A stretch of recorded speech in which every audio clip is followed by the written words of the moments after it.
Jadi ini untuk pengembangan produk, saya pengen tahu dari dua mahasiswa ya. Sambil saya absen. Ahmad Hanafi. Hadir, Pak. Ya, Ahmad Hanafi, apa yang kamu ketahui tentang pengembangan produk? Coba mau sampaikan.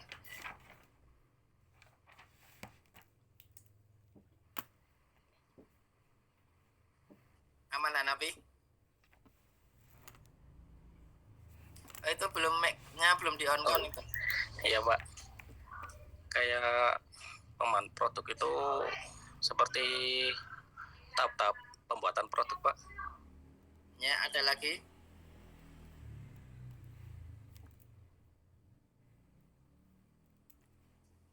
Sama itu apa? Kayak packaging itu, Pak. Ya, kemudian buat lebih inovasi terbaru. Jadi inovasi packaging terus.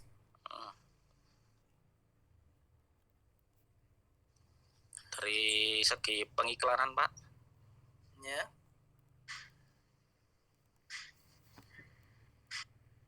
Sibilan gimana sama Hanafi? Iya, Pak. Gimana? Dari segi pengiklanan maksudmu gimana?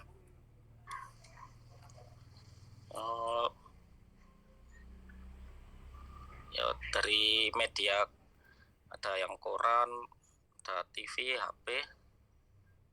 Ya. Dari media sosial juga bisa, Pak. Ya, oke. Ada lagi enggak yang mau disampaikan mengenai pengembangan produk?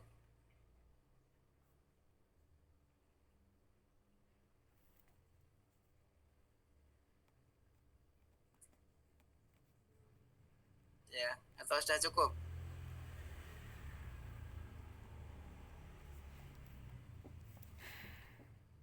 Ya, sebenarnya sudah ini ya, sudah ada yang mau disampaikan ya. Ya, kemudian ya dari Irma Nur Farida. Ya, Irma, ya gimana apa yang kamu ketahui tentang pengembangan produk? Jadi memang pengembangan produk ini bagian dari di suatu farmasi industri atau ya kata lain di industri farmasi. Ini suatu bagian yang memang nanti kalian bisa bekerja ya bisa di tempat situ ya di tempat produk untuk ya melakukan pekerjaan profesi kalian ya sebagai seorang farmasis itu. Jadi pengembangan produk atau research and development itu memang bagian yang ada ya mau di industri farmasi atau industri obat, kemudian di obat rasional ya atau mungkin di kosmetik ya atau mungkin di industri ekstrak bahan alam sih itu. Nah itu biasanya ada bagian pengembangan produk. Nah ini dari ya tadi Aman Hanafi sudah menyampaikan yang mungkin diketahui ya. Irma Nur Farida, coba mau sampaikan apa yang kiranya kamu ketahui mengenai pengembangan produk ini. Pengembangan produk menurut saya suatu proses yang dilakukan oleh produsen atau industri farmasi untuk memperbaiki dan meningkatkan kualitas produk farmasi yang dihasilkan melalui inovasi yang didapatkan. Oke, ya enggak apa-apa. Ya, oke, enggak apa. Ya. Ya, ya itu yang mungkin kalian ketahui saat ini ya. Ya nanti coba kita bahas. Kemudian berikutnya nih yang kedua adalah mengenai registrasi obat. Nah, ini berikutnya adalah ini ya Ani Avianti. Hadir, Pak. Ya, silakan. Nah, ini apa itu? Registrasi obat itu di mana kita bisa menemukan obat tersebut dengan registrasinya, Pak. Misalnya dengan nomornya gitu, seperti itu. Ini obat apa, seperti itu, Pak. Ada nomor-nomornya, dari juga dari produksi mana gitu, Pak, PT mana, seperti itu kita dapat mengetahuinya, Pak. Dilihat dari luarnya, Pak. Ya. Yeah. Begitu, Pak, kira-kira. Oke, jadi dilihat luarnya ada nomornya gitu ya, kaitannya dengan obat yang kita beli gitu ya. Iya, Pak. Oke. Ya, berikutnya Elsa Elvina. Registrasi obat. Apa yang kamu ketahui mengenai registrasi obat? Elsa nggak ada, Pak. Oh, nggak masuk. Ini kok ada 15 yang ini ya, peserta ya? Ada yang double apa ya? Elsa nggak ada ini. Kemarin juga ada ya, apa memang tidak ngambil mata kuliahnya atau bagaimana ya? Ada yang tahu enggak? Kurang, Pak. Ya, apakah untuk mata kuliah dia juga nggak ikut gitu? Kalau pas KRS dia ikut kok, Pak, ikut ngambil semua sama kayak anak-anak, tapi nggak tahu, nggak pernah berangkat kuliah. Oh, iya iya. Tadi kayaknya ada yang mau bicara tuh, siapa ya? Mungkin ada yang mau nyampaikan mengenai Elsa ini.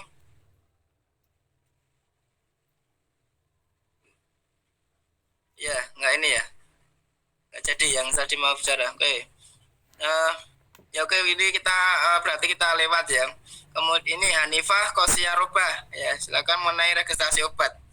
Baik, Ini Pak. apa yang kamu ketahui ya? Ya. Silakan. Kalau dari saya, Diankan gitu ya. ya udah.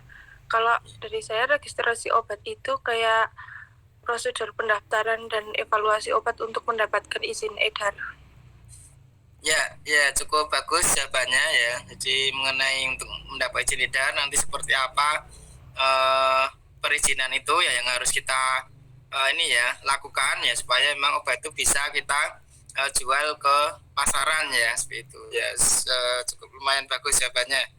Ya, berikutnya ini mengenai pemastian mutu ya. Pemastian mutu silakan. Sekarang berarti ke ini ya siapa? Miftahul Yusron ya. Ya, Pak. Ya, silakan dijawab apa yang kiranya mengetahui mengenai pemastian mutu. Pemastian mutu adalah dimana kita harus Videonya dilihatin ininya. Oh ya, wajahnya kayak yang lain. ya Pak, Gimana Miftahul Yusron? kita harus meningkatkan kualitas mutu obat yang kita jual untuk memastikan bahwa obat itu aman, Pak.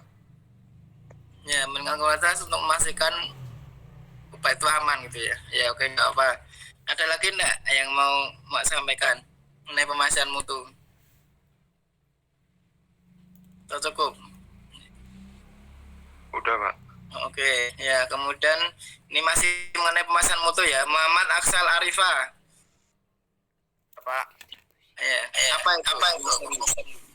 pemastian mutu itu serangkaian hal yang harus diperhatikan untuk memastikan bahwa obat atau produk itu tidak rusak atau siap untuk diedarkan di kalangan masyarakat, Pak. Ya, cukup bagus. Cuman serangkaiannya itu apa itu? Serangkaian hal yang dilakukan untuk menjaga pemastian mutu. Kira-kira apa itu?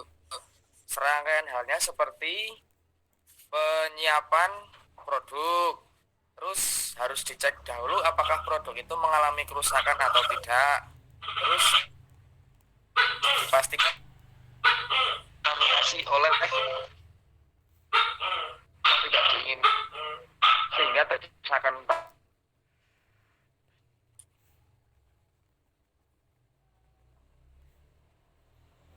Ya, ada lagi enggak Muhammad Aksal yang sampaikan mengenai pemastian mutu? Atau cukup itu?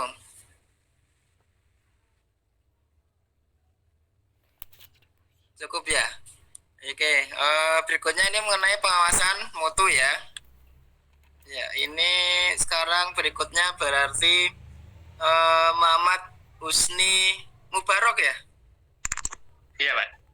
Ya, silakan apa yang kamu ketahui mengenai pengawasan mutu? Pengawasan mutu menurut saya evaluasi Ini contoh kameranya obat. Kira kameranya belum di on kan? Nah, ya. udah. Gimana diulang pengawasan mutu? Menurut saya pengawasan mutu itu evaluasi sediaan obat mungkin yang belum begitu aman mungkin itu, Pak, untuk Ya. diperbarui nantinya.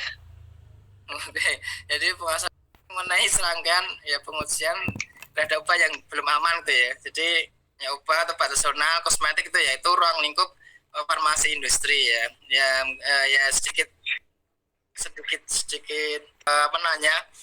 kejawabannya tapi belum.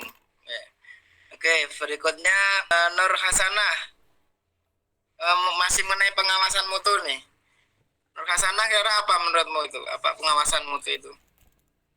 Kalau menurut saya itu proses pengawasan obat dari pertama produksi itu misal diawasi dari bahan bakunya dan formulanya apakah aman, kemudian proses distribusi apakah proses distribusi mutu dari obat, kemudian sampai obat tersebut sampai ke tangan konsumen apakah mutunya masih terjamin, mungkin seperti itu.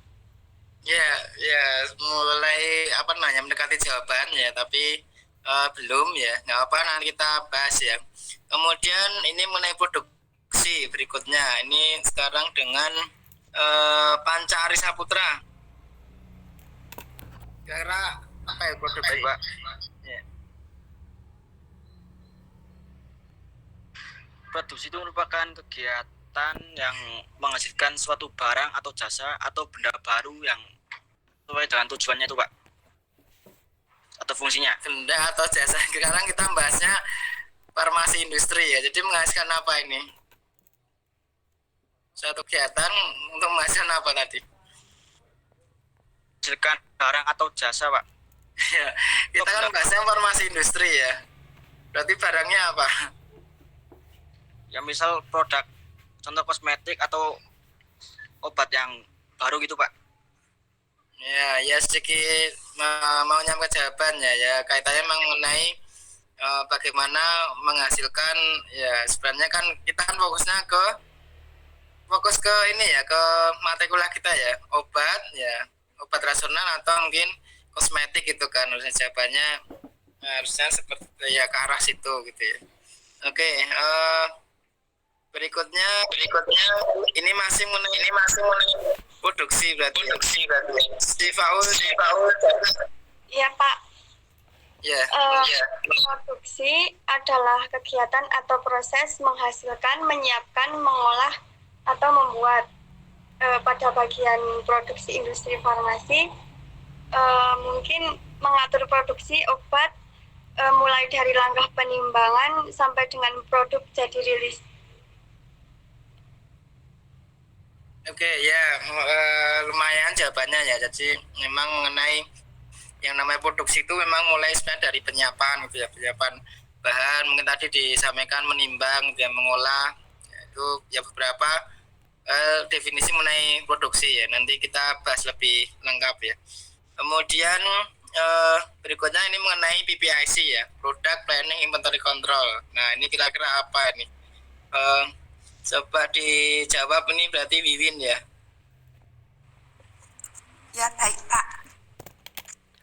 Menurut saya PPIC dari segi product planning-nya dulu, yaitu merencanakan dan mengendalikan jalan suatu proses dari produksi selama periode tertentu. Dan untuk inventory kontrolnya yaitu untuk mengontrol dari pembelian bahan baku dan pengemasan dari suatu produk tertentu. Ya lumayan ya jawabannya ya. Jadi memang mengenai pengendalian perencanaan produksi dan mengenai pengendalian ini ya, kesediaan bahan ya. Sebenarnya tidak hanya bahan, juga termasuk bahan pengemas ya, termasuk produk jadi. Namun nanti lebih detailnya akan kita bahas ya.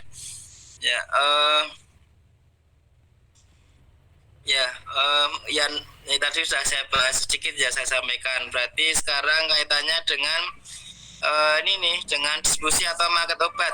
Nah, saya pengen tahu Yanma Faradita, kira apa itu distribusi atau market obat?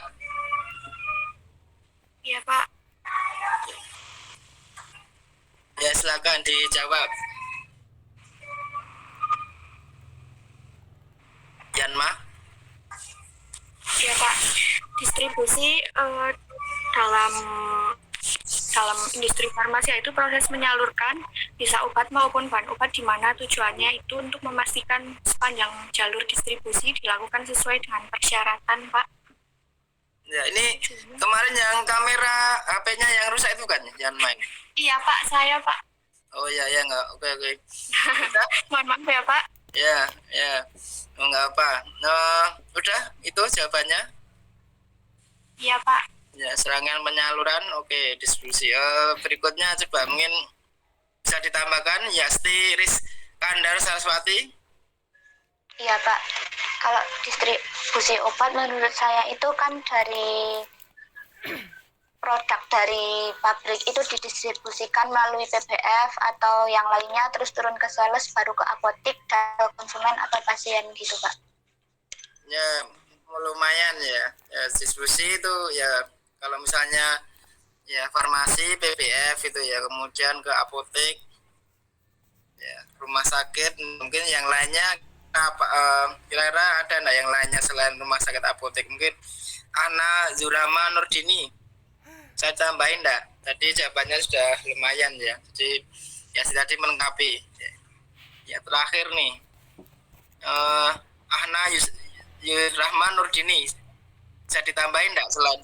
Iya Pak, yang tentang marketingnya itu nanti kan bisa lewat pengiklanan juga gitu loh Pak, pengiklanan ya nanti kayak dari pabrik yuk. Itu sebenarnya cara ya. Iya.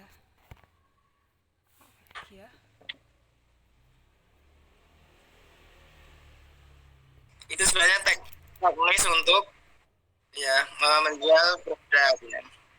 Cuman itu untuk obat-obat atau produk farmasi bebas ya. Kalau yang resep ya, itu kan tidak boleh diiklankan ya. Jadi produk obat keras ya itu kan tidak boleh diiklankan. Ya tadi mungkin pertanyaan saya kan ya mungkin jalurnya PBF gitu ya, kemudian baru turun ke apotek, rumah sakit ya. Selain itu apa gitu sebenarnya pertanyaannya ya, kalau dengan cara iklan itu ya cara ini ya cara untuk menjual sebenarnya, namun itu hanya untuk ya produk farmasi yang sifatnya bebas ya, yang bukan untuk diresepkan ya. Oke, nggak apa ini kita berarti masuk ke ini ya pembahasan di materi berikutnya kan online yang sudah saya siapkan ya. Jadi terima kasih sudah mencoba menjawab ya. Jadi tolong diperhatikan, disimak supaya kalian nanti bisa mengerti ya, paham dan penanya ketika nanti masuk ya, kalian sebentar lagi kan semester 8 ya. Kemudian kan tentunya masuk ke profesi apoteker ya.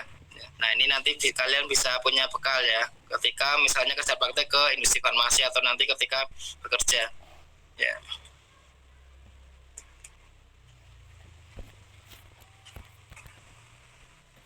Ya, sudah terlihat ya. Sudah Pak. Dari HP kalian atau laptop bisa terbaca ya?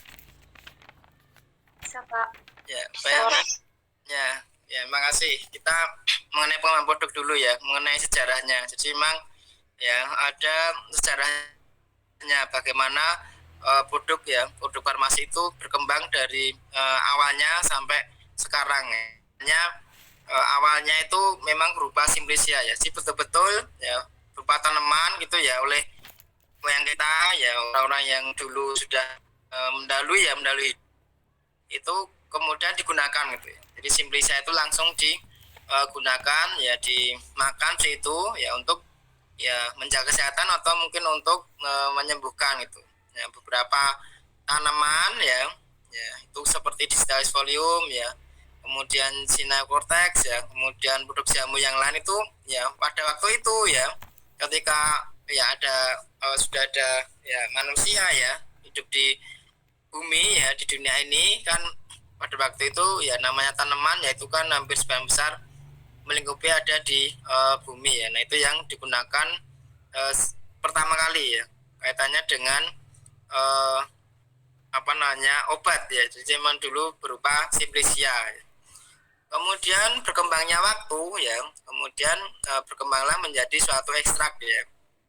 Jadi ekstrak Jadi dari simlisa itu ya, dari tanaman ya yang ada itu diekstraksi ya. Jadi ditarik zat aktifnya gitu. Nah, ini contohnya ya, ada ekstrak belladonna, kemudian ekstrak isamid dan lain-lain. Jadi perkembangan yang kedua ya, dari simlisa itu tuh diekstraksi dengan pelarut itu. Dengan pelarut yang ada pada waktu itu. Ya, mungkin bisa dengan air ya, atau mungkin dengan pelarut alkohol gitu, sehingga menghasilkan suatu ekstrak, menghasilkan penarikan ya senyawa aktif dari silindrisia atau tanaman yang memang dilakukan proses ekstraksi ya. Contohnya ya belladonna, isamid dan seterusnya ini. Nah, kemudian berikutnya ya di tahun 1929 ini dilakukan isolat penisilin ya. Jadi sudah bisa melakukan isolasi ya, penarikan ya antibiotik ya. Ini penisilin. Kemudian di tahun 1930-an ya, ini bisa menghasilkan senyawa sintetis, jadi pembuatan ya secara sintetis itu golongan sulfonamida ya. Kemudian ya berikutnya di 1960-an ya, ini bisa menghasilkan antibiotik semi-sintetik ya. Ini turunan penisilin dan cephalosporin. Kemudian berikutnya ya ini berkembanglah kimia medisinal ya, bioteknologi ya, baik sintetik, semi-sintetik, teknologi DNA ya, rekomendasi untuk insulin ya, interferon dan lain-lain gitu. Kemudian ya perkembangan berikutnya ya, ini memang mengenai ya kembali ke alam ya back to nature ya, ini kembali marah ya, kaitannya dengan proses ekstraksi ya, penarikan dari simlisia ya. Ini ya baik secara ekstrak maupun ekstrak murni ya. Kalau ekstrak murni itu berarti ke arah satunya setelah obat-obat alam ya, itu ya dilakukan isolat murni gitu. Jadi fitofarmaka mas saya, jadi fitofarmaka ya. Jadi apa yang ingin saya sampaikan ya mengenai pengembangan produk ini ya, kaitannya dengan bahan zat aktif itu. Kalau perkembangan sekarang ya memang sebagian besar ya bahan-bahan kimia gitu ya, bahan zat aktif khususnya seperti untuk obat ya, obat farmasi ya, obat yang disediakan oleh dokter. Memang sebagian besar ya kita ya sebagai negara ya itu memang belum bisa memproduksi sendiri gitu ya. Belum bisa memproduksi sendiri karena memang tidak memiliki teknologinya gitu ya. Sebagian besar ya dari Cina gitu ya, dari India yang kita beli gitu bahan zat aktifnya. Nah, kemudian kalau di kita sendiri ya memang potensi besar ya yang memang bisa kita banyak lakukan adalah mengenai bahan aktif khususnya dari bahan alam memang dari simsia gitu ya, kemudian menghasilkan ekstrak ya, baik mungkin ekstrak ya kering ya, ekstrak cair atau semi padat ya. Mungkin sedikit kaitannya dengan pengembangan khususnya bahan aktifnya ya, memang kenyataannya itu ya. Jadi memang mengenai ketahanan ini, kalau kita bicara mengenai ini ya, ketahanan atau stok mengenai ya bahan aktif ya, bahan yang memang itu berfungsi sebagai untuk menyembuhkan ya, atau untuk mencegah penyakit, atau untuk estetika gitu ya, untuk sebagai kosmetik itu ya di kita ya belum banyak yang bisa dihasilkan ya, lebih pada di kita ya lebih kepada ekstrak gitu. Buktinya apa ya, di kita ya di Indonesia ini banyak industri saban alam ya, YIBA ya, industri saban alam yang ada di beberapa provinsi ya, seperti di Kabupaten Semarang ya, di Semarang, di Jabodetabek itu ada YIBA industri saban alam yang memang menghasilkan bahan aktif ya dari simplisia gitu. Nah, itu sedikit penjelasan mengenai pengembangan produk ya. Ya, berikutnya saya lanjut ya ini mengenai pengembangan produk ya. Mungkin tadi sudah saya ini ya tanyakan, kita diskusikan mengenai pengembangan produk. Ini yang perlu kalian pahami ya. Ya, intinya kan di sini ya, pengembangan produk. Jadi kaitannya dengan formulasi ya, kemudian analisa, kemudian kemasan. Mungkin tadi pada waktu awal ya tadi sama siapa mungkin sedikit bahas mengenai kemasan ya, itu memang ya, betul ya. Jadi memang inti dari pengembangan produk ya development ya, development produk itu pertama memang mengenai formulasi ya, formula bahan aktif apa yang digunakan, kemudian bahan pengisi apa yang ya ditambahkan, itu kaitan dengan formulasi ya. Jadi yang namanya formula itu hanya ada dua ya, pertama zat aktif, kedua bahan tambahan ya.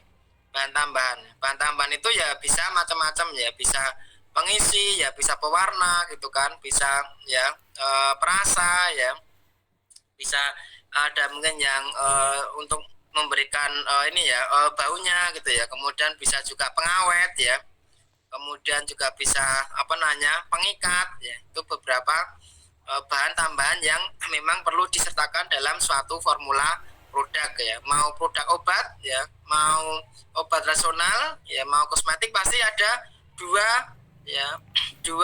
bahan itu dalam suatu produk ya, bahan zat aktif ya, zat aktif, kemudian bahan tambahan ya, atau bahan pengisi. Saya kira kalian sudah praktikum ini ya, saya lupa ya, farmasetika ya mungkin ya.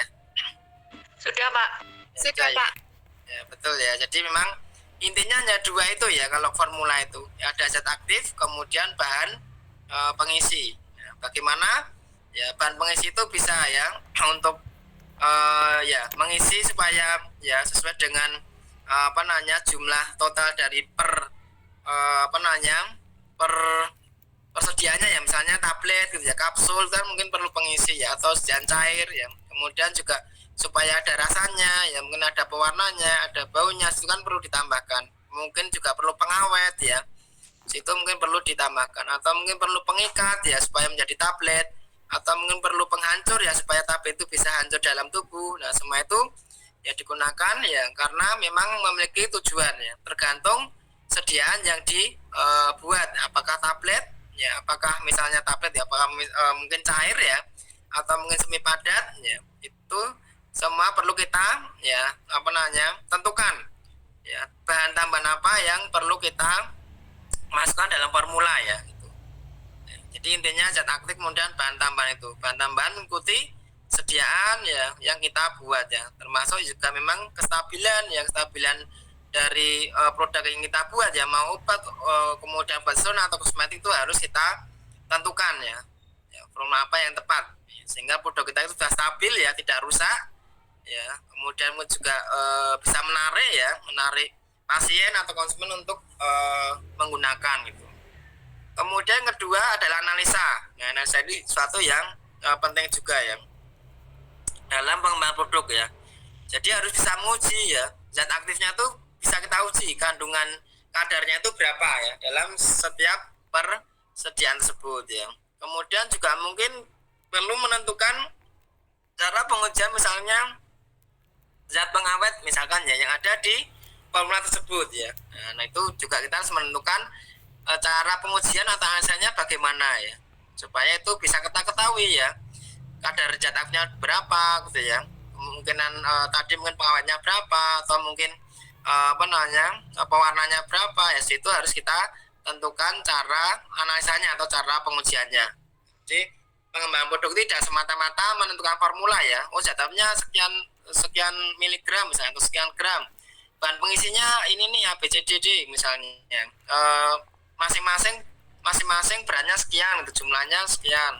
Itu tidak hanya itu, tapi juga bagaimana kita harus menentukan cara pengujian ya, sehingga di setiap sediaan ya yang kita hasilkan ya, setiap kemasan ya setiap sediaan yang dibuat itu bisa diketahui ya berapa zat aktifnya ya, kadarnya, atau mungkin pengawetnya dan seterusnya seperti itu. Nah yang ketiga pengembangan itu juga ya kaitannya kemasan. Kemasannya seperti apa yang harus kita buat, desainnya seperti apa ya, desainnya, warnanya, mungkin tulisannya ya, bentuknya siapa ya, sehingga ya kemasan itu ya bisa mengemas sediaan produk kita tentunya bisa stabil ya, utamanya itu dulu stabil, produknya tidak rusak, itu utamanya itu. Kemudian kedua dari penampilannya, bagaimana kemasan itu bisa ya menarik ya pasien atau orang yang menggunakan sehingga ya ingin atau tertarik ingin membelinya. Kemudian yang ketiga tentunya kejelasan ya, kemasan itu ya tentu yang paling utama ya, setelah itu menjaga stabilan adalah ya kejelasan dari apa yang dicantumkan, yang tertulis di kemasan tersebut ya.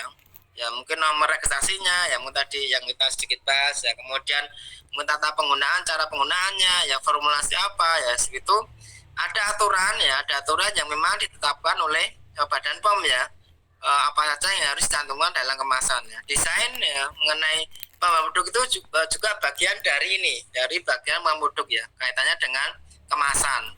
Jadi kemasan itu bagaimana kemasan bisa ya menjaga stabilan ya produk yang kita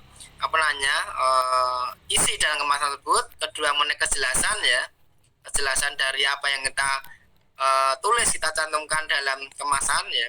Yang ketiga juga adalah mengenai estetika atau bagaimana tampilan kemasan itu bisa menarik ya dari desainnya. Pengembangan produk itu tiga itu ya. Artinya apa? Ya kalian nanti ya ketika ya mungkin kerja praktek ya kan, mungkin pertama sebelum kerjakan pastinya kerja praktek ya, nanti kalian bisa mempelajari ya seperti apa formulanya ya ketika kerja praktek ya, senjata aktifnya apa ya, kemudian bahan pengisiannya apa saja ya, kan sediaannya itu kan ada tiga ya, sediaan padat, semi padat ya, sama sediaan cairnya. Nah ketika kerja praktek sana apa yang dibuat ya, apakah cair ya, apakah padat atau semi padat, nanti kalian bisa belajar di sana ya. Oh misalnya dia buat sediaan cair, oh zat aktifnya ini, kemudian zat tambahannya ini. Nah itu yang perlu kalian pelajari ketika ya nanti misalnya kerja praktek.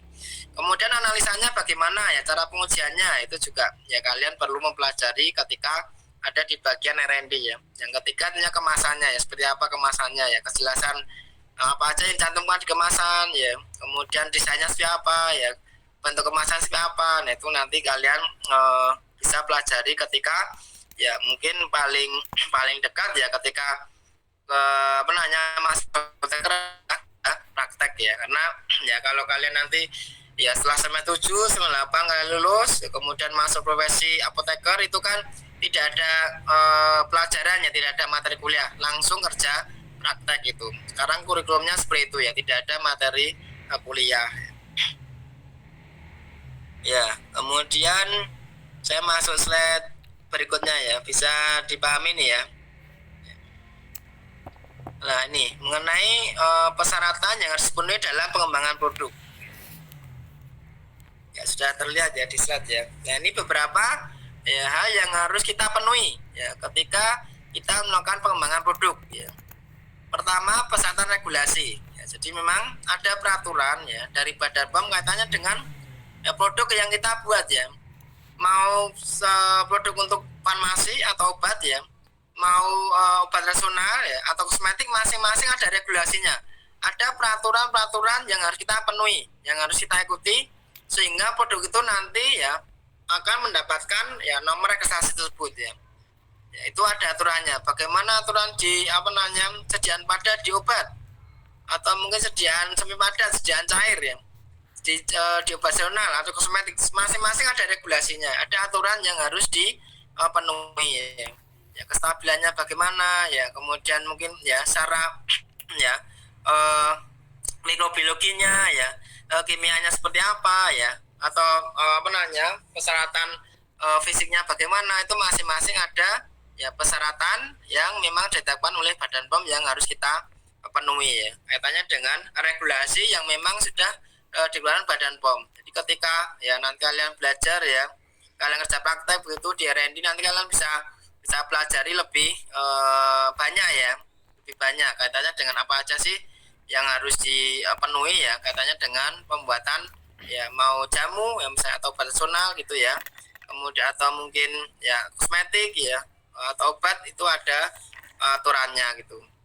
Kemudian persyaratan teknik ya, jadi teknik ini kaitannya lebih pada ini ya, mesin ya atau alat yang kita gunakan ya. Jadi ya kita mau buat produk cair ya, produk semi padat atau mungkin padat ya, itu ada ya katanya dengan aturan seperti apa alat yang harus kita gunakan ya. Sama ya semua, baik obat nasional, obat maupun kosmetik, itu ada aturannya ya. Seperti misalnya ya bahannya ya yang kontak dengan produk ya, mesinnya itu atau alatnya harus stainless steel gitu. Itu contohnya ya, seperti itu. Itu persyaratan teknis ya yang memang harus dipenuhi ya. Bagaimana kita membuat produk obat atau obat zonal atau kosmetik ya salah satunya ya mengenai teknik ini adalah katanya dengan bahan dari mesin yang memang kontak dengan produk ya. Nah itu ya umumnya ya nanti kita pelajari di buku CPOB ya, di CPOTB sama CPKB itu nanti yang ke depan kita pelajari, yaitu salah satunya harus stainless steel gitu. Mengenai persyaratan teknik ya. Kemudian persyaratan proses ya. Jadi bagaimana ya proses pembuatannya ya itu juga harus dipenuhi ya supaya ya produk kita itu utamanya adalah stabil ya. Stabil sesuai apa? Masa kadaluarsanya ya. Jadi bagaimana itu bisa ya proses itu ya persyaratannya bisa kita penuhi ya. Karena ya yang namanya membuat produk itu proses harus betul-betul kita pahami ya. Proses seperti apa yang harus kita lakukan terhadap produk baru, produk yang kita kembangkan itu bagaimana ya, itu harus kita penuhi ya. Sehingga stabilan produk ya baik secara mikrobiologi atau secara kimia ya atau secara fisik itu bisa terjaga kestabilannya ya. Itu kan dengan proses ya. Ya karena apa? Proses sediaan padat ya, proses semi padat ya, proses pembuatan sediaan cair itu ya memang harus kita perhatikan ya. Harus kita betul-betul tentukan bagaimana ya sediaan mau kita buat padat ya atau kita buat semi padat atau cair itu bisa stabil ya. Stabil secara apa? Mikro ya, kimia maupun fisik ya. Mikro itu masa bagaimana produk yang kita buat itu ya tidak akan terjadi pencemaran atau kontaminasi mikrobiologi gitu ya, mikroba ya, sehingga nanti tidak membahayakan terhadap pasien atau konsumen yang mengkonsumsi gitu. Kemudian stabil secara kimia, bagaimana ya zat aktif gitu ya yang ada dalam produk kita, mau padat, mau semi padat ya, mau cair, mau itu obat zonal atau kosmetik itu bisa terjaga gitu, terjaga satunya sesuai dengan apa kadar atau jumlah ya yang memang sudah kita tentukan, yang kita cantumkan dalam kemasan gitu ya. Kemudian stabil secara fisik ya, bagaimana ya produk itu tidak rusak, bagaimana produk itu mungkin tidak pecah ya, misalkan emosi ya, mungkin kalian kan pernah membuat produk ini ya, produk emosi ya ketika praktikum farmaseutika itu juga, bagaimana itu bisa terpenuhi kaitannya dengan proses pembuatannya ya. Seperti itu penjelasannya ya. Kemudian persyaratan validasi ya, mungkin ada enggak yang mengetahui validasi ya, ada yang pernah dapat ada pelajaran mengenai validasi belum ya mengenai validasi? Belum, Pak. Ya, jadi validasi ini tindakan pembuktian ya. Jadi suatu pekerjaan yang harus dibuktikan ya, bahwa jadi apa yang harus dibuktikan mengenai validasi? Pertama mengenai pembuktian terhadap pembersihan ya. Jadi istilahnya itu validasi pembersihan ya. Kedua pembuktian terhadap metode analisa ya. Misalnya validasi metode analisa. Kemudian yang ketiga adalah pembuktian terhadap prosesnya atau validasi proses. Bagaimana proses yang kita ya tentukan ya, yang sudah kita akan gunakan untuk pembuatan itu ya, atau pengemasan termasuk itu selalu terbukti bahwa ya prosesnya ya jumlahnya selalu sama gitu ya. Kemudian hasilnya juga memenuhi persyaratan mutunya. Nah, itu validasi proses. Jadi memang ketika kita melakukan pengembangan produk ya, ketika kita bagian dari research and development atau R&D, itu harus melakukan validasi, melakukan pembuktian bahwa pembersihan setelah ya proses produksi itu caranya itu valid, caranya itu bisa ya memenuhi persyaratan, misalnya ini selalu bersih gitu ya, selalu setelah dibersihkan dengan cara ini ya, dengan cara beberapa ini selalu mesinnya dalam kondisi bersih. Kedua dengan cara pembersihan ini ya nanti tidak ada sisa dalam mesin. Kemudian mungkin ya tidak ada sisa zat aktif ya maksudnya. Kemudian juga misalnya tidak ada meninggalkan bau dari produk yang kita hasilkan ya, seperti itu. Jadi validasi pembersihan itu bagaimana kita membuktikan bahwa dengan cara pembersihan itu ya tadi mesinnya terjaga kebersihannya, mesinnya tidak ada sisa zat aktifnya kayak gitu. Mesinnya nanti tidak ada bau yang tertinggal dari produk yang memang kita hasilkan, misalnya dia berbau misalkan itu, atau tidak meninggalkan warna dari produk yang kita buat Nah, istilahnya itu validasi pembersihan kita harus dibuktikan ya. Ketika kita mengembangkan produk baru ya, kan yang namanya proses produksi, yang pengembangan produk itu kan ya diproses itu ya, dibuat ya. Nah, ketika dibuat kan itu harus dibersihkan mesinnya. Nah, itu bagian pengembangan produk harus melakukan validasi pembersihan, membuktikan ya. Cara pembersihannya itu tadi ya, bisa selalu menjaga kebersihannya ya, kemudian tidak meninggalkan sisa produk ya, dan sebagainya tadi yang saya sampaikan. Kemudian juga yang R&D, pengembangan produk ya, itu harus bisa memvalidasi, bisa membuktikan bahwa cara pengujiannya ya, pengujian terhadap zat aktifnya mungkin ya, cara pengujiannya terhadap ya, terhadap mungkin zat pengisi misalnya zat pengawet itu benar, itu tepat, bahwa cara pengujiannya itu ya selalu ya menghasilkan hasil uji yang sesuai dengan ya misalkan kadar zat aktif yang ada di produk tersebut ya. Jadi harus divalidasi metode analisisnya ya. Jadi pengembangan produk ya itu harus melakukan ya tindakan pembuktian Pak, dengan cara pengujian yang memang ditetapkan terhadap produk yang dihasilkan ya, pengujian terhadap ya jumlah zat aktifnya, atau mungkin terhadap misalkan tadi ya zat pengisian misalnya pengawet, itu pengujiannya itu benar ya.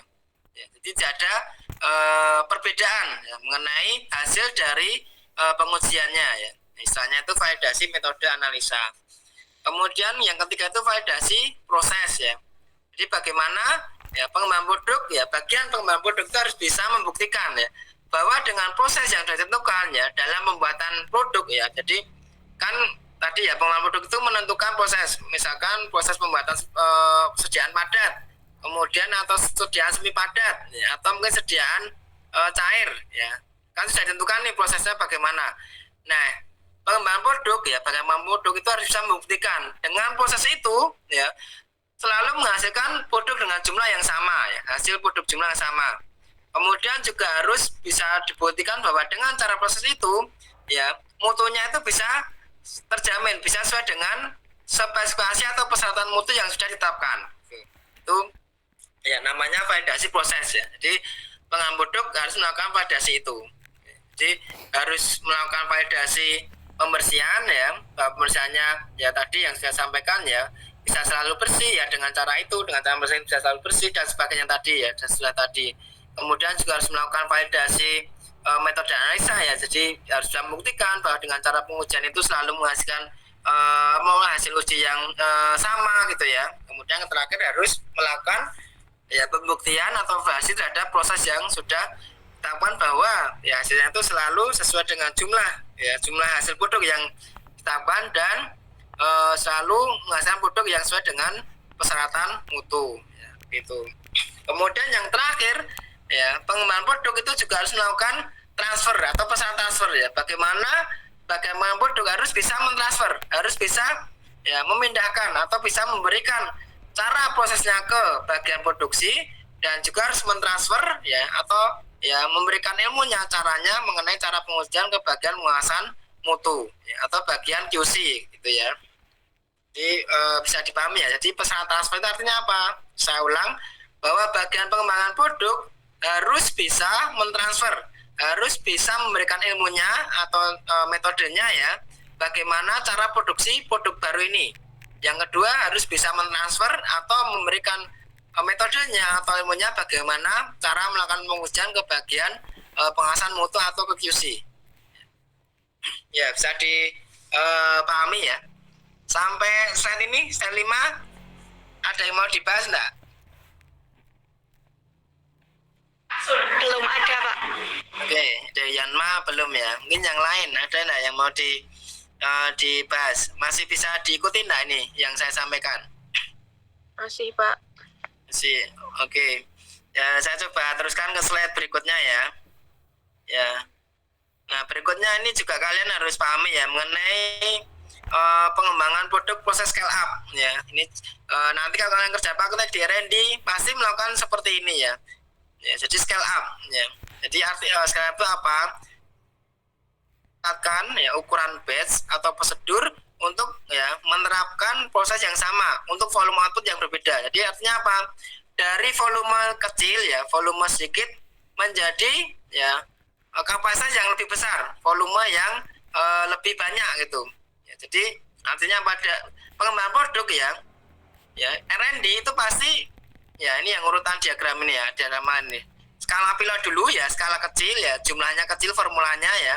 Kemudian nanti kalau itu ya sudah di trial, sudah dicoba skala pilot, skala kecil, nanti dicek analisanya ya, diuji gitu ya, diuji zat aktifnya atau mungkin diuji dari zat pengisiannya tadi, misalnya pengawet itu oke, baru nanti dilanjut ke skala produksi, baru dilanjut ke proses ya pembuatan yang lebih besar, proses pembuatan yang biasa di bagian produksi dilakukan itu. Jadi istilahnya itu scale up ya. Jadi R&D saya ulang ya, membuat produk baru dalam skala kecil ya, jumlahnya hanya sedikit, kapasitasnya hanya sedikit ya, diproses gitu ya, dibuat ya, kemudian diuji dulu ya, diuji oleh R&D ya. Nanti kalau hasil pengujiannya mungkin zat aktifnya gitu ya, atau mungkin zat pengisinya, kemudian mungkin secara mikrobiologi ya, secara kimia, secara fisik oke, baru dilanjut ke skala produksi, ke proses produksi yang memang kapasitasnya itu biasa dibuat atau dihasilkan. Nah seperti itu, dari skala dari kapasitas sedikit dulu baru ke skala yang atau kapasitas yang biasa dilakukan di proses produksi. Istilah ini artinya adalah proses scale up ya, bisa dipahami ya. Jadi biasanya R&D itu punya mesin-mesin mini ya, mesin-mesin kecil di labnya ya, punya mesin-mesin kecil ya. Jadi kapasitasnya hanya sedikit gitu, membuat sedikit dulu, misalkan hanya sekitar 2 atau 5 kilo gitu ya, dari total formulanya dalam total satu batch-nya itu dia buat gitu ya, dia buat sesuai dengan proses gitu kan. Yang namanya produk kan tadi ya, bisa padat, semi padat dan cair ya. Biasanya R&D punya masing-masing alat mini ini ya, untuk buat padat, semi padat atau cair. Nah nanti setelah dia buat, dia uji ya di R&D oke, baru dia lanjut ke ya skala produksi. Nanti dilanjut ke bagian produksi dengan mesin-mesin yang memang biasa digunakan untuk produksi ya. Itu bisa dipahami nih ya maksudnya ya. Nah ini memang seperti ini ya, proses mengenai pengembangan produk ya, dibuat sedikit dulu, baru nanti dibuat banyak ya, sesuai dengan kapasitas produksi yang biasa hasilkan gitu. Oke ya, bisa dipahami ya. Ya ini kita masuk ke pengembangan produk, ke registrasi produk ya. Sebelum masuk ke registrasi produk, barangkali tadi mengenai pengembangan produk ada yang mau di ini enggak bahas enggak? Ini kita masuk ke registrasi produk ya. Kalau tidak ada yang mau diskusikan. Ya jadi sekali lagi ya, kalian sebagai mahasiswa ya, mahasiswa farmasi yang nanti sebentar lagi ya, tidak menanya, sebentar lagi mungkin sebentar lagi masuk ke proses apoteker, nanti kalian bisa bekerja di bagian pengembangan produk ya, bagian R&D, mau di obat kosmetik, obat tradisional maupun kosmetik ya. Juga kalau di Indonesia memang banyak industri saban alam ya, YEBA. Kalian bisa di R&D ya situ. Kalau untuk bahan obat tadi mudah jelaskan ya, di Indonesia itu ya belum ada ya. Ada yang membuat paracetamol tapi tahapannya itu tidak dari tahapan awal ya. Jadi paracetamol, bahan paracetamol itu tahapannya 1 sampai 4. Nah, tahapan 1 sampai 2 itu ya itu masih diproduksi di luar negara kita ya, di Cina atau di India gitu. Jadi kita belinya itu sudah sampai tahap 2 gitu. Jadi untuk bahan ya itu kita perlu ada ya. Jadi kalian sudah di R&D ya, di R&D YEBA, kosmetik maupun operasional maupun di obat. Ya, ada enggak yang mau disampaikan sebelum kita ke registrasi produk? Oke, nggak ada ya. Gimana Nifa? Nggak ada ya? Belum ada. Oke, jadi kita masuk registrasi produk ya. Tadi sudah ada yang coba menjelaskan ya, menyampaikan apa yang diketahui ya, ini ya, yang definisinya ya. Berdasarkan Perka Badan POM ya nomor 24 tahun 2017, registrasi adalah prosedur pendaftaran dan evaluasi obat untuk mendapatkan persetujuan. Untuk mendapatkan apa? Izin, nomor izin ya, supaya apa? Produk itu bisa dijual. Produk itu bisa kita distribusikan ke tadi ya, rumah sakit ya, kemudian mungkin apotek ya, atau mungkin toko obat itu, atau juga ke warung-warung ya kalau untuk obat bebas, atau misalnya obat nasional kosmetik itu kan penyebarannya kemana-mana ya. Itu namanya registrasi ya. Registrasi ini juga satu bagian di farmasi industri yang kalian juga bisa bekerja di bagian ini, bagian registrasi ya. Nah ini artinya kalau kalian registrasi biasanya mondar-mandir ya, mondar-mandir dari ke Badan POM, nanti ke pabrik itu. Ini pekerjaan yang istilahnya tuh ya jalan-jalan ya, jalan-jalan dari pabrik ke Badan POM ya. Kalau kalian suka jalan-jalan ya, itu bisa di bagian registrasi. Kalau kalian pengennya banyak di satu ruang ya, kalian senengnya di ruangan ya bisa di lab ya, salah satunya di R&D tadi. Nah ini ya bisa dipahami ya. Jadi proses pendaftaran dan evaluasi obat untuk mendapatkan persetujuan ya. Jadi memang registrasi itu memang ya sudah ada ketentuannya, forumnya apa yang harus diisi ya di penanya di Badan POM. Nanti bisa dipelajari atau kalian bisa searching sebenarnya di ini biasanya Badan POM ya, seperti apa forumnya itu ada. Nah bentuknya apa hasil dari registrasi ya yang kita dapatkan ya, itu adalah nomor izin edar ya, NIE atau nomor registrasi ya.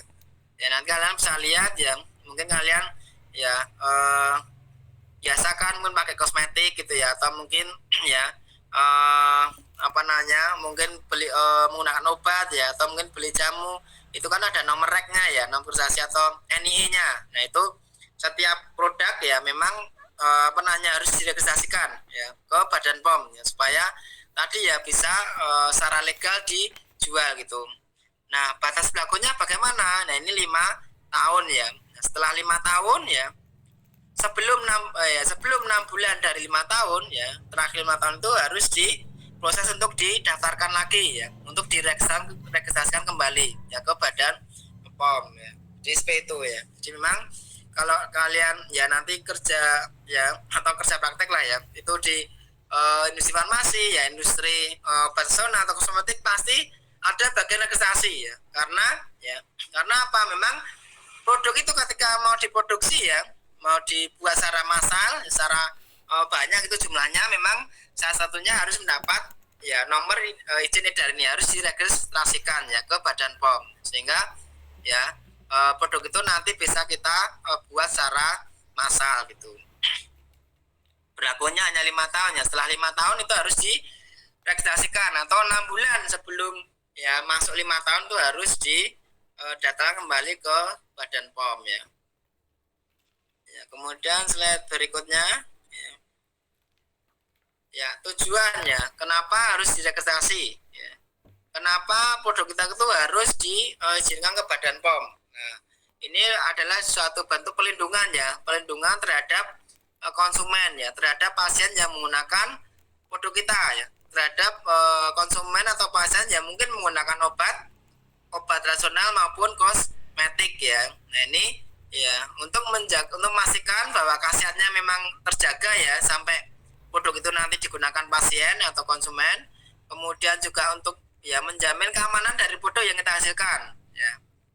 Itu bagian tujuan dari registrasi ya. Ketiga atau ke-C itu untuk menjamin mutunya ya, bahwa produk yang memang akan dijual ya, yang akan sampai pada konsumen pasien itu mutunya terjamin, mutunya tetap terjaga. Nah itu tujuan ya mengapa kita harus registrasi, atau mengapa Badan POM atau pemerintah itu ya mewajibkan ada registrasi produk ini ya, supaya apa ya tadi ya, produk yang sampai ke pasien, ke konsumen itu terjamin, pertama khasiatnya ya, kedua keamanannya, jadi pasien tidak ya menjadi sakit ya, tetap aman gitu ya, tetap sehat. Kemudian juga untuk menjamin bahwa produk yang dikonsumsi oleh pasien atau konsumen itu terjamin mutunya ya. Produk yang sampai kepada pasien atau konsumen itu terjamin atau terjaga mutunya ya, bisa dipahami ya. Sehingga ya memang akhirnya semua produk ya, mau obat sama kosmetik atau itu harus diregistrasikan itu ya. Ya berikutnya ini masih registrasi produk ya. Jadi ada beberapa hal yang perlu saya sampaikan ya. Ya di registrasi itu apa ya, harus ada obat atau obat rasional atau kosmetik, atau ada objek ya, ada produk yang diregistrasikan ya, mau itu padat, semi padat maupun cair ya. Ya, itu kan bisa obat senang atau kosmetik. Harus ada barangnya, harus ada produk yang diregistrasikan atau diizinkan. Kedua, harus ada pendaftarnya. Pendaftarnya artinya dari pabrik mana gitu ya. Harus jelas ya. Ya, harus legal artinya ya. Pertama tadi ada produknya, ya mau obat personal mau kosmetik. Kemudian juga harus jelas dari industri mana ya obat itu atau obat itu atau kosmetik itu diregistrasikan gitu. Ya, kemudian berikutnya mengenai kategori registrasi. Nah, jadi registrasi itu ya ada 3. Registrasi baru, kemudian variasi, kemudian ulang ya. Jadi itu registrasi itu ada 3. Baru artinya apa? Semua produk ya yang baru, yang mau dijual, yang mau diproduksi ya secara massal itu harus diregistrasikan. Jadi hasil dari pengembangan produk, hasil dari R&D membuat suatu formula ya, hasil dari R&D selain formula tadi ya menentukan hasil ujinya dan kemasannya ya sebelum dijual ya, ke pasien atau konsumen atau ke masyarakat itu harus diregistrasikan ya, harus dapat izinnya sebelum masuk ke unit produksi. Bisa dipahami ya, mau obat, mau personal, mau kosmetik, ketika R&D sudah ya membuat produk baru ya sebelum masuk ke unit produksi itu harus melalui proses perizinan ke registrasi ke Badan POM. Nah, kalau sudah dapat registrasi itu baru boleh diproduksi secara massal gitu ya. Kemudian variasi. Nah, setiap produk baru kalau ada variasi ya, mau itu bentuk kemasannya ya, atau mau variasi zat aktifnya ya, atau mau diganti zat pengisinya ya, mau ditambah atau dikurangi ya, itu harus juga melalui izin ya, istilahnya itu izin registrasi variasi. Jadi yang namanya produk misalkan ya katakanlah produk ini ya sudah muncul lah ya, saya ini yang paling mudah misalnya kayak Kuku Bima ya. Kalian ada yang nggak tahu Kuku Bima? Produk Kuku Bima ya. Jadi Kuku Bima itu kan ada ya. Ya, jadi Kuku Bima itu ada beberapa rasa ya. Misalnya ada rasa original gitu kan, ada yang rasa anggur ya, kemudian ya semacam lah ya, macam-macam. Nah, itu kan sudah beda rasa. Nah, masing-masing ya Kuku Bima ini rasa ini harus diregistrasikan gitu. Tidak boleh hanya satu rasa saja. Jadi ketika ya kita menjual ya, misalnya ada berbagai rasa tapi yang dirasanya satu, berarti yang lain itu ilegal ya, produk yang ilegal, produk yang tidak boleh beredar. Sehingga itu masuk ke variasi, harus diregistrasikan gitu. Itu satu contoh aja ya. Atau mungkin obat lah katakanlah, misalnya obat paracetamol ya, dia ada dosis misalnya 500 mg misalkan ya, ada yang dosisnya misalkan 100 mg. Nah, masing-masing itu juga harus diregistrasikan ya, harus melalui proses izin edar ke Badan POM ya. Jadi yang namanya variasi kan bisa itu ya, variasi dosis ya, bisa variasi rasa gitu ya, atau mungkin variasi kemasan, mungkin misalnya ada yang kemasan saset, kemudian yang lainnya dibuat kemasan botol misalkan ya, itu juga harus diregistrasikan ya. Bisa dipahami ya, di variasi itu bisa dari jumlah, bisa dari segi berbeda zat pengisinya ya, atau mungkin berbeda kemasan ya. Contohnya itu ya, itu harus diregistrasikan. Kemudian registrasi ulang ya. Jadi tadi seperti yang sampaikan ya, istilahnya itu kalau memang sudah 5 tahun ya, kan tadi masanya kan hanya 5 tahun ya.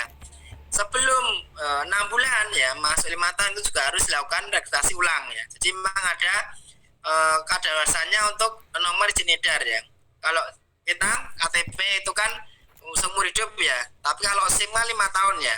Ya ibaratnya seperti SIM ya, produk mau obat personal, kosmetik berlakunya hanya 5 tahun ya. Setelah 5 tahun sebelum ya 6 bulan itu harus diregistrasikan ya, diregistrasi ulang. Bisa dipahami ya. Jadi registrasi itu ada 3, baru ya, baru itu artinya produk baru ya, yang dihasilkan oleh R&D itu harus diregistrasikan. Kemudian variasi ya, barangkali R&D melakukan variasi produk ya, ganti kemasan atau mungkin berbeda rasa tadi, atau mungkin jumlah dosisnya artinya dibuat jumlah yang lain ya, itu harus juga dilakukan registrasi variasi ya. Kemudian setelah ternyata mau masuk 5 tahun ya, sebelum 6 bulan ya, itu juga harus dilakukan registrasi misalnya registrasi ulang. Sampai ini bisa dipahami? Masih bisa diikuti ya?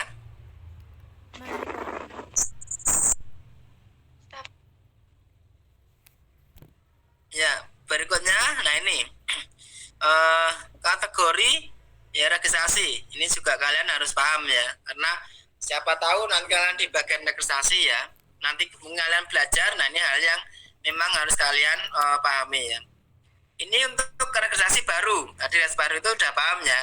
Produk baru ya, semua yang dikembangkan oleh Randy ya sebagai produk baru ya, itu harus diregistrasikan. Nah ini ada 3 kategori ya. Kategori 1 yaitu untuk obat baru ya. Ini untuk produk biologi ya, termasuk produk biosimilar ya, produk biosimilar ya. Ya, itu masuk kategori 1 ya. Nah, produk biologi maupun produk biosimilar ya. Produk biologi itu apa? Ada yang tahu enggak produk biologi? Contohnya apa produk biologi? Nanti kalian bisa cek di internet ya. Apa itu produk biologi? Ada yang mau jawab?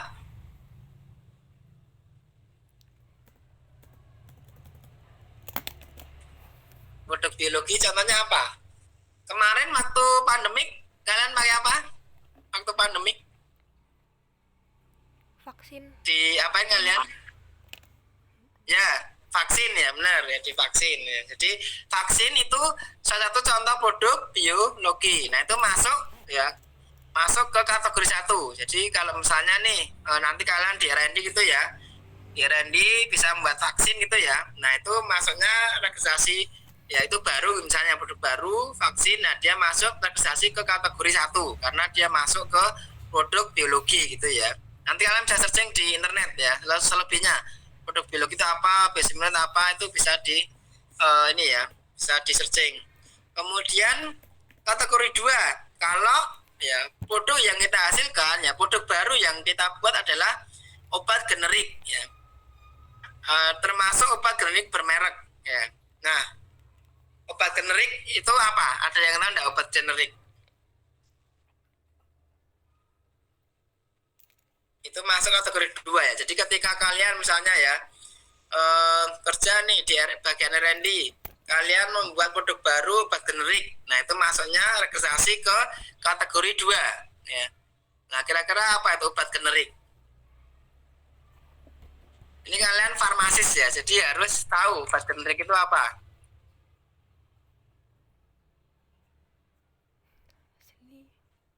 Ada yang mau jawab? Saya Pak izin menjawab. Oh ya silakan. Ya bagaimana? Pengertian obat generik kan Pak? Ya betul. Obat generik adalah obat dengan nama generik yang sesuai dengan penamaan zat aktif dari sediaan tersebut Pak.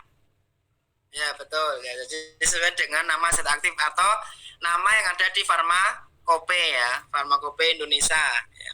Itu namanya generik ya. Jadi misalnya paracetamol gitu ya, misalnya vitamin C itu kan, yang kalau kita beli di apotek itu namanya obat generik. Kalau obat generik bermerek kira apa?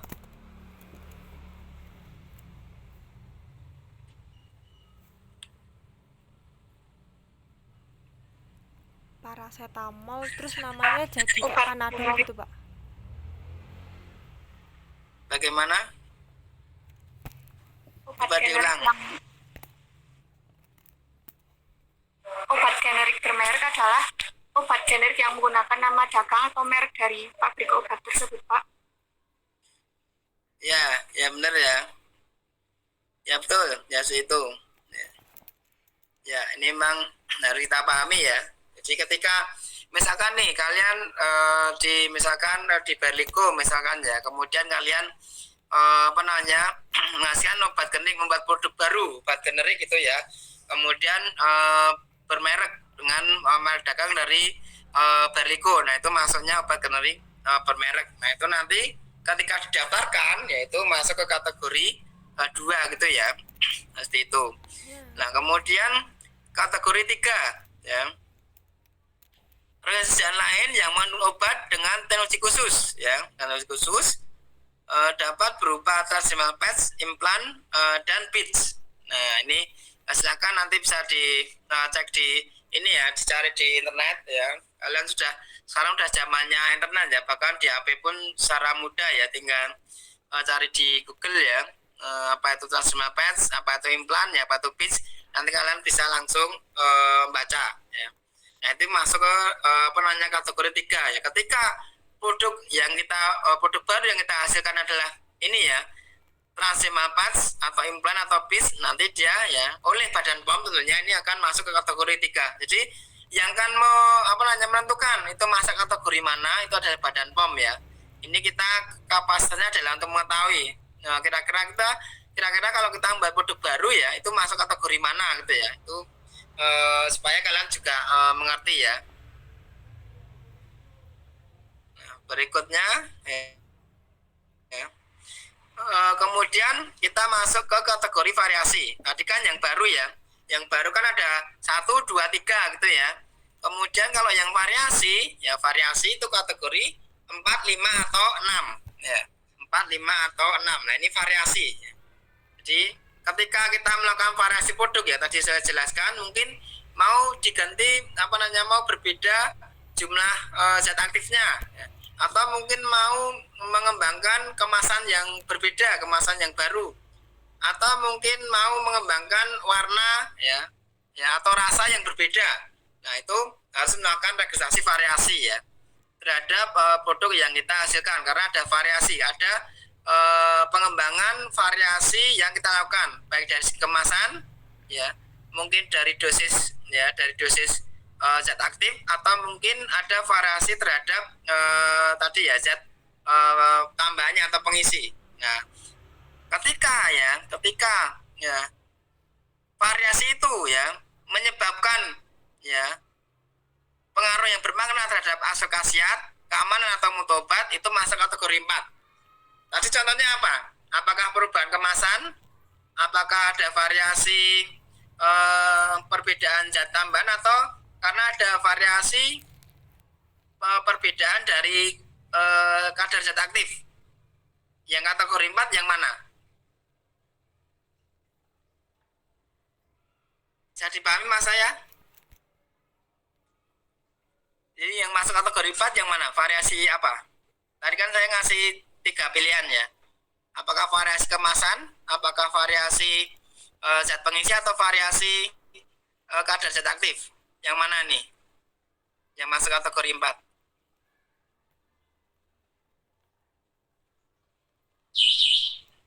Ya, ngerti enggak pertanyaan saya? Ada yang mau jawab? Jadi kategori 5 itu kalau ya itu ada ya perubahan yang bermakna terhadap khasiat, keamanan dan atau mutu obat gitu kan. Itu masuk kategori 4. Nah, pertanyaan saya, kalau yang mana, variasi yang mana nih yang bisa masuk kategori 4? Variasi kemasan, variasi zat pengisi, atau variasi dosis zat aktif?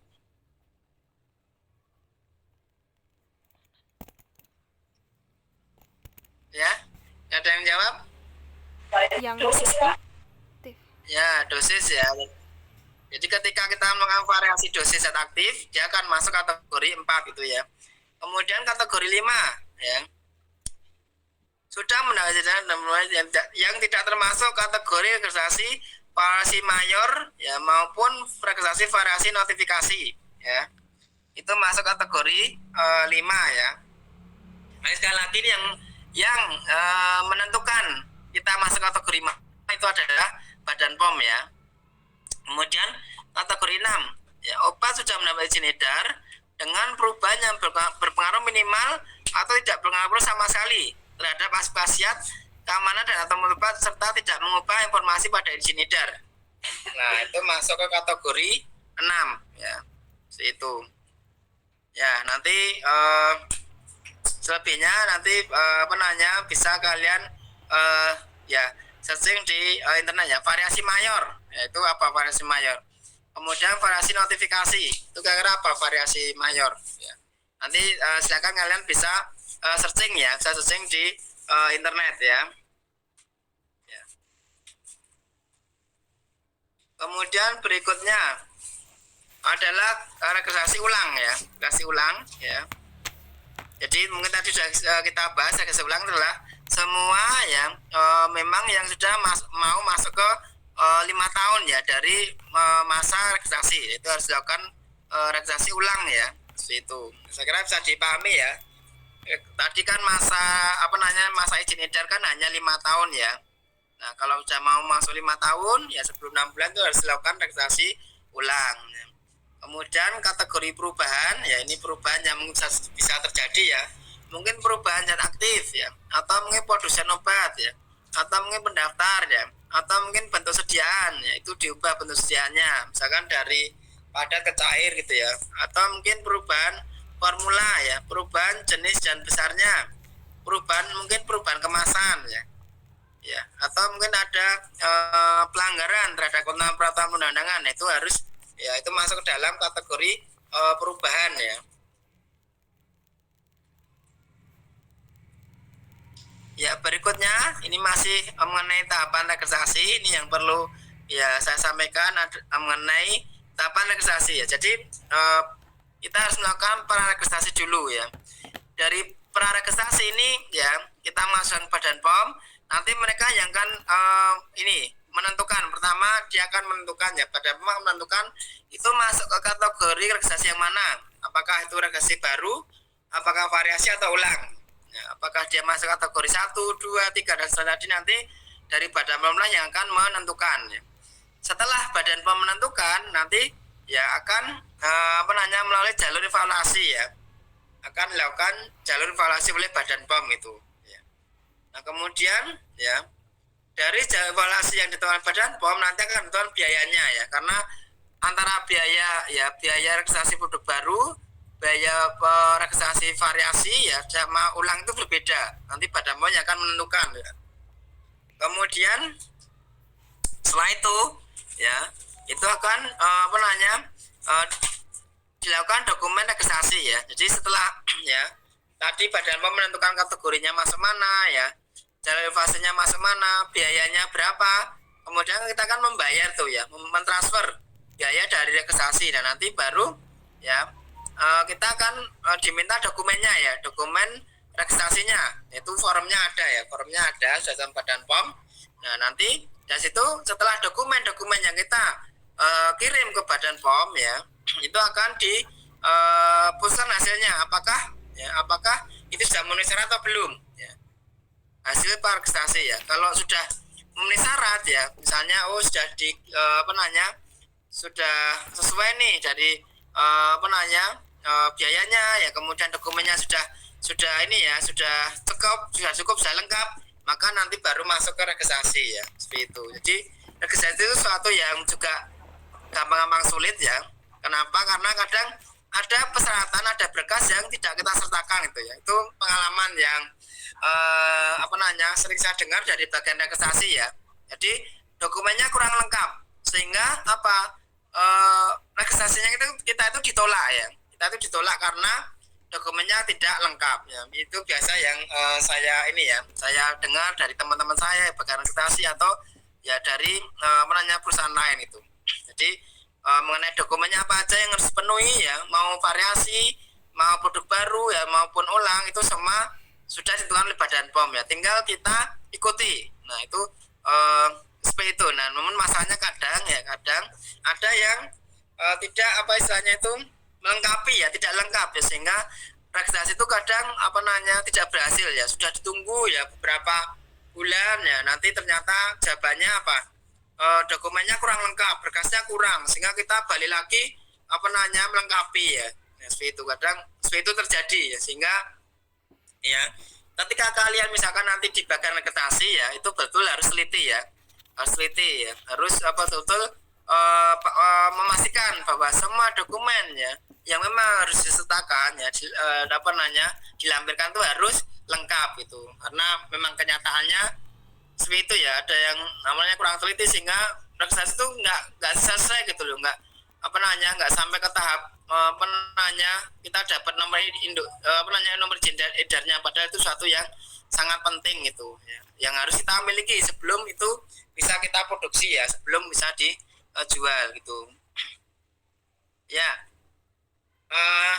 Ini berikutnya ya outline yang ketiga ya, mengenai pemastian mutu ya. Tadi sudah kita coba diskusikan ya, mungkin jawabannya masih kurang lengkap ya. Tadi mungkin ada yang menjawab ya, hal-hal yang harus kita lakukan supaya mutunya itu terjamin ya, kita pastikan mutunya terjamin ya, itu betul. Terus hal apa saja yang harus kita lakukan supaya mutunya itu dipastikan sesuai ya, sesuai dengan spek lah. Ini ya yang harus kita lakukan ya. Ketika kalian di bagian pemasaran mutu ya, ketika kalian bagian di QA ya, quality assurance ya, pertama ya, memastikan pernapasan mutu ya, memastikan pernapasan mutu.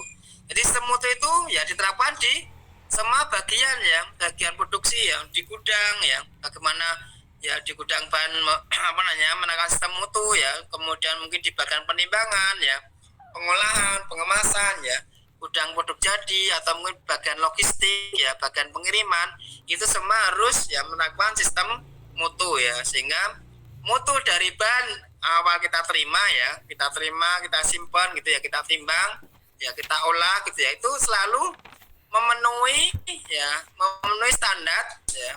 standar atau peraturan ya, atau instruksi kerja atau prosedur yang telah ditetapkan ya, sehingga mutunya itu bisa terjamin, yaitu ya, pekerjaan salah satu pekerjaan di bagian QA ya. Jadi QA itu memang ya dari gudang, dari bagian ke bagian processing ya, semua bagian ya itu QA terlibat ya, bagaimana semua bahan itu bisa dipastikan bisa menjamin mutu itu bisa terjaga gitu, dari mulai kita beli bahan, kita terima sampai itu mau dikirim.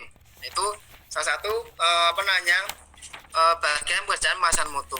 Kemudian yang berikutnya ya, ikut serta dalam atau mempengaruhi pembentukan manual mutu perusahaan. Jadi memang misalnya itu sebenarnya set master file ya, nanti kita bahas set master file. Itu betul-betul yang mempengaruhi atau membuat ya dalam set master file ini atau manual mutu. Nanti manual mutu kita bahas di pertemuan ketiga ya. Kemudian memperkasai dan mengawali atau mengawasi audit internal atau inspeksi diri berkala. Jadi bagian pemasaran mutu itu juga memperkasai ya, atau ya menginisiasi atau ya mengadakan yang namanya audit internal ya, pemeriksaan atau inspeksi ke semua bagian ya, mau bagian produksi maupun bagian penunjang, seperti ke bagian teknik ya itu, atau ke bagian HR ya, melakukan pelatihan ya, itu kita memperkasai bagian QA ya, memperkasai untuk melakukan audit internal atau inspeksi diri ya secara berkala. Nah, jadi artinya setiap tahun minimal 1 kali itu QA memperkasai itu ya. Kemudian melakukan pengawasan terhadap fungsi bagian pengawasan mutu ya, jadi memang ya QC itu diawasi juga, dikontrol oleh bagian QA ya. Jadi mengenai pengambilan sampelnya, cara pengujiannya, alat uji yang digunakan, termasuk personel QC ya yang melakukan pengujian itu ya dimonitor ya, diawasi oleh bagian QA ya. Kemudian memperkasai dan berhasil dalam pelaksanaan audit eksternal ya, audit terhadap pemasok ya. Jadi memang QA selain memperkasai melakukan audit di dalam ya, juga melakukan audit keluar, audit terhadap pemasok bahan yang kita beli ya, mau pemasok bahan baku maupun bahan pengemas ya, itu juga QA memperkasai untuk melakukan audit pemasok tersebut ya. Kemudian memperkasai dan berbasis dalam program validasi ya, tadi validasi sudah saya singgung ya. Jadi validasi pembersihan ya, validasi metode analisa, validasi proses, itu QA juga menguasai ya, menguasai ketika R&D ada produk baru atau produk variasi ya, itu ya QA terlibat dalam proses validasi ya. Kemudian memastikan pemenuhan persyaratan teknis dan atau peraturan badan pengawasan obat dan makanan yang berkaitan dengan mutu produk jadi memang ya semua regulasi kaitannya dengan produk jadi ya, itu QA memastikan bahwa itu terpenuhi terhadap produk yang kita uji ya, terhadap spek produk yang memang kita buat ya, itu QA masa itu. Kemudian mengevaluasi atau mengkaji catatan batch ya, semua catatan pengolahan ya, pengemasan batch ya, produk itu QA yang melakukan evaluasi ya, yang meluluskan, mengkaji apakah ya proses pengolahannya sesuai, ya, apakah proses pengawasannya sesuai, apakah hasil ujinya juga sesuai ya, itu juga QA ya melakukan evaluasi ya. Kemudian kalau terjadi untuk penjualan dengan mempertimbangkan semua faktor terkait ya. Jadi memang QA ya mau di obat, mau di obat nasional maupun di kosmetik itu yang meluluskan produk ya yang dihasilkan oleh produksi itu QA ya, sebelum dijual ya, sebelum itu dikirim ke distributor ya, itu QA meluluskan atau tidak, itu QA yang menentukan gitu ya. Kemudian memastikan bahwa setiap batch obat nasional telah diproduksi ya dan diperiksa sesuai persyaratan izin edar ya, dan dalam produk yang diekspor sesuai dengan peraturan yang berlaku di negara tersebut ya. Ini contoh aja obat nasional ya. Ini artinya apa? Ini juga berlaku untuk di obat ya, termasuk di kosmetik. Ini seperti ini QA itu ya. Kemudian tanggung jawab kepastian dapat dijelaskan tetapi hanya kepada perusahaan yang berwenang. Jadi QA ya, misalkan kepala unit ya, kemudian di bawahnya punya supervisor, punya pengawas ya. Nah, QA ya, kepala QA itu bisa mewakilkan, bisa oleh supervisor ya, oleh supervisor atau pengawas produksi untuk meluluskan produk ya. Seperti itu bisa ya. Itu bisa didelegasikan ya. Jadi tidak harus kepala unit yang meluluskan semua produk ya, tidak harus semua batch produksi itu yang meluluskan QA, kepala QA, tapi bisa dijelaskan ke supervisornya ya, ke pengawasnya begitu ya, bisa dipahami ya. Kemudian berikutnya ya mengenai pengawasan mutu ya, tadi juga sudah coba kita bahas ya, pengawasan mutu ya. Ini apa pekerjaannya ya, ketika kalian nanti misalnya kerja bakti pengawasan mutu, pertama adalah memberi persetujuan terhadap spesifikasi ya, kemudian instruksi pengambilan sampel ya, kemudian metode pengujian dan prosedur pengawasan mutu lain ya. Jadi memang QC ya, bagian QC itu punya wewenang untuk menyetujui apakah spesifikasi yang dibuat ya, yang dibuat oleh R&D ya. Jadi R&D tadi kan tidak hanya menentukan formula ya, tapi kan juga analisa. Nah, analisa itu bentuknya adalah spesifikasi ya. Jadi R&D itu selain ya menentukan formula, tapi juga dia membuat spek gitu. Spesifikasi mau bahan maupun produk antara ruangan termasuk produk jadi. Nah, itu nanti disetujui oleh bagian QC. Jadi pahami ya. Ya. Kemudian juga ya membuat instruksi pengambilan sampel atau mesti instruksi pengambilan sampel ya. Jadi R&D ya tadi kan analisa ya satunya ya. Analisa itu masih apa? Menentukan spek, menentukan cara pengambilan sampel ya, termasuk metode pengujian itu R&D yang membuat. Kemudian oleh QC itu yang menyetujui ya terhadap spek ya, spek pengambilan sampel dan metode pengujiannya yang dibuat oleh R&D itu ya. Bisa dipahami yang A ini ya. Jadi tadi kan di R&D kita bahas mengenai analisa ya. Analisa itu meliputi apa? Cara pengambilan sampel, kemudian cara pengujiannya termasuk spesifikasinya itu yang R&D. Kemudian QC itu yang menyetujui itu ya, menyetujui dari spek, cara mengambil sampel dan metode pengujian yang dibuat oleh R&D gitu. Kemudian yang B, memastikan bahwa seluruh pengujian yang diperlukan telah dilaksanakan ya. Jadi memang ya QC mempunyai tanggung jawab untuk melakukan pengujian dari mulai bahan datang ya, kemudian mungkin bahan disimpan ya, karena bahan simpan itu juga ada uji ulang ya, kemudian terhadap produk antara yang dihasilkan ya, terhadap produk ruangan yang dihasilkan, terhadap hasil pengemasan primer, pengemasan sekunder yang dihasilkan, itu QC melakukan pengujian ya. Itu tugas dari bagian pengawasan mutu ya. Nah, kemudian berikutnya memberi persetujuan dan memantau semua hasil berdasarkan kontrak. Jadi yang namanya produk mungkin dibuatkan oleh industri lain ya. Nah, itu istilahnya kontrak. Nah, di situ QC ya punya tanggung jawab untuk ya menyetujui ya semua analisis yang dilakukan oleh ya industri lain tersebut yang membuat produk kita ya. Jadi ketika kita meminta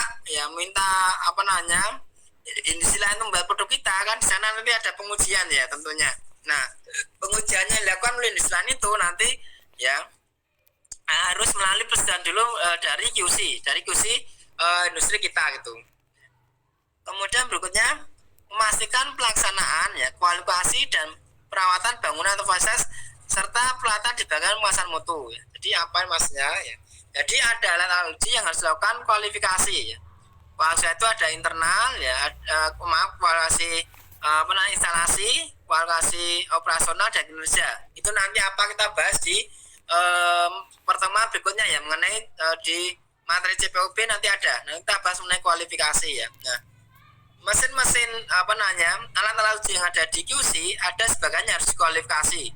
Misalkan apa? Laminan airflow ya, kemudian mungkin autoclave ya, atau mungkin oven, nah itu perlu dikualifikasi. Nah itu ya QC ya itu harus melakukan itu kualifikasi itu.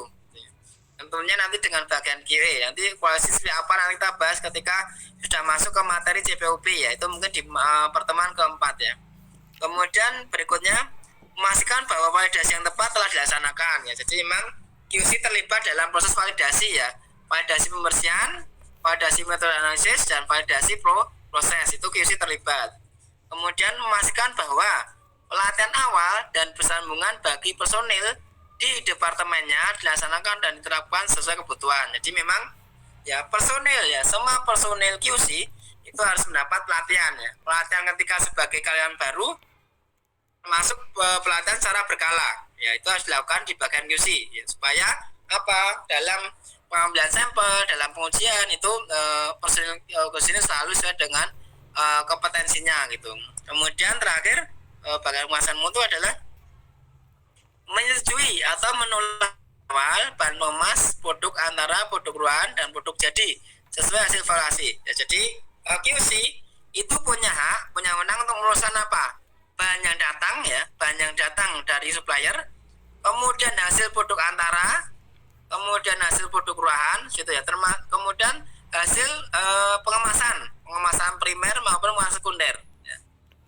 Itu tugas QC itu ya. Jadi ketika ya bahan datang dari supplier itu bisa kita terima atau tidak, itu harus melalui persetujuan QC gitu ya.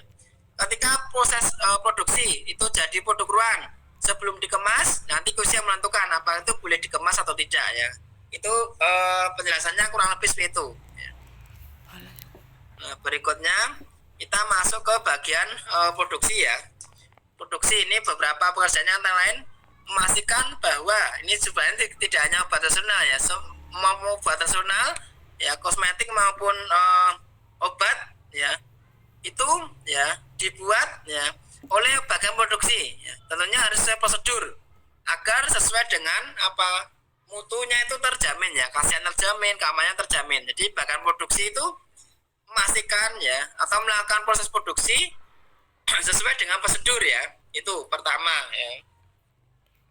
Kemudian yang kedua memberikan persetujuan terhadap prosedur yang terkait dengan kegiatan produksi ya. Dan memastikan bahwa prosedur dilakukan secara ketat ya. Itu ya.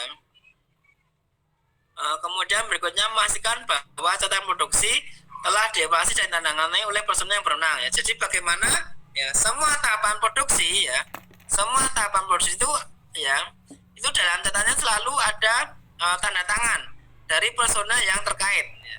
Hanya proses pengolahan, proses pengemasan itu dilakukan misalkan oleh operator ya, itu harus pastikan catatannya itu ya ditandatangani oleh operator yang melakukan tahapan tersebut gitu. Maksudnya ke arah itu ya. Kemudian berikutnya memastikan pelaksanaan kualifikasi dan perawatan bangunan fasilitas serta perawatan di produksi ya. Jadi selain QC melakukan kualifikasi, bagian produksi juga melakukan kualifikasi ya, kualifikasi instalasi, operasional ya, kinerja terhadap mesin produksinya maupun terhadap fasilitas bangunannya, misalnya sistem HVAC-nya gitu ya, sistem tata udaranya ya, atau mungkin sistem tekanan udara tekannya, airnya itu melakukan kualifikasi. Kemudian masa validasi, nah ini juga produksi terlibat dalam proses validasi pembersihan, ya validasi proses itu orang produksi terlibat. Kemudian berikutnya memastikan bahwa pelatihan awal ini sama ya, yang bagaimana bagian produksi ya itu melakukan pelatihan ya terhadap personel yang terlibat dalam proses produksi. Nah itu ya, jadi kalian nanti bisa di bagian R&D ya di bagian registrasi, bagian QA ya bisa di bagian QC ya bisa bagian produksi, masing-masing punya tanggung jawab seperti ini, seperti yang saya jelaskan di materi yang kedua ini ya. Jadi kalian harus paham pekerjaan itu, nanti kalian bisa lebih mendalami ketika misalnya kalian kerja praktek di industri ya. Nah berikutnya ya, ini juga adalah product planning and quality control ya. Kalian bisa di bagian PPIC ya. PPIC ini tapi biasanya PPIC itu biasanya orang yang memang ada pengalaman di bagian produksi ya, baru biasanya bisa bisa pindah ke PPIC karena PPIC itu butuh harus orang yang betul mengerti ya mengenai proses produksi maupun di bagian gudang ya. Ini biasanya orang PPIC itu orang yang sudah berpengalaman ya, biasanya pengalaman di produksi ya, karena kalau sudah di produksi dia tahu betul ya masalahnya apa, kira-kira berapa lama itu dibuat ya. Itu biasanya PPIC butuh orang yang berpengalaman ya. Ini apa definisinya ya? Jadi product planning itu adalah tadi mungkin sudah betul ya yang di sampaikan jawaban dari salah satu dari kalian ya. Jadi product planning itu merencanakan dan mengendalikan jalannya proses produksi selama periode tertentu ya. Jadi memang salah satu pekerjaannya itu product planning ya, merencanakan produksi.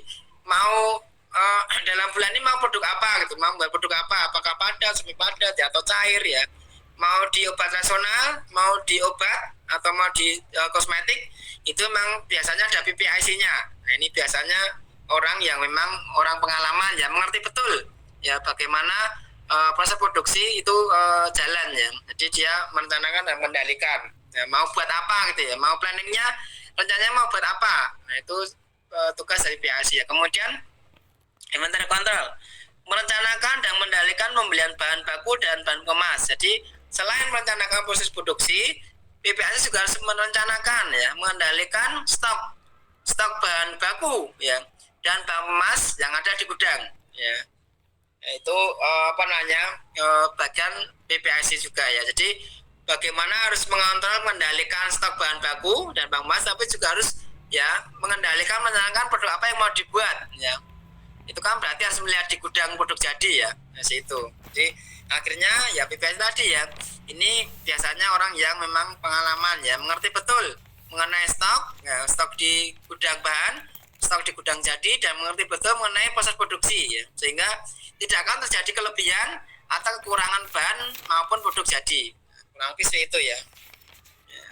Saya dipahami ya. Nah, berikutnya ini masih product planning and quality control ya, ini tujuannya ya, tugasnya pertama membuat rencana produksi berdasarkan ramalan ya, penjualan, forecasting dari berbagai pemasaran. Jadi memang PPIC itu dasarnya dari marketing sebenarnya. Jadi bagaimana dia akan menyetok bahan ya, menyetok produk jadinya itu berdasarkan perkiraan ya, atau forecasting dari marketing. Kira-kira misalnya bulan ini mungkin dari marketing butuh sekian ribu koli misalkan, mungkin butuh sekian. Nah itu nanti PPIC lah yang akan menentukan jumlah stok bahannya bagaimana, apakah perlu beli atau cukup, kemudian apakah perlu perancangan produksi. Nah itu berdasarkan dari perkiraan ya, atau ramalan atau forecasting istilahnya ya, bahasanya itu forecasting dari bagian marketing. Itu dasarnya itu biasanya yang PPIC bisa menentukan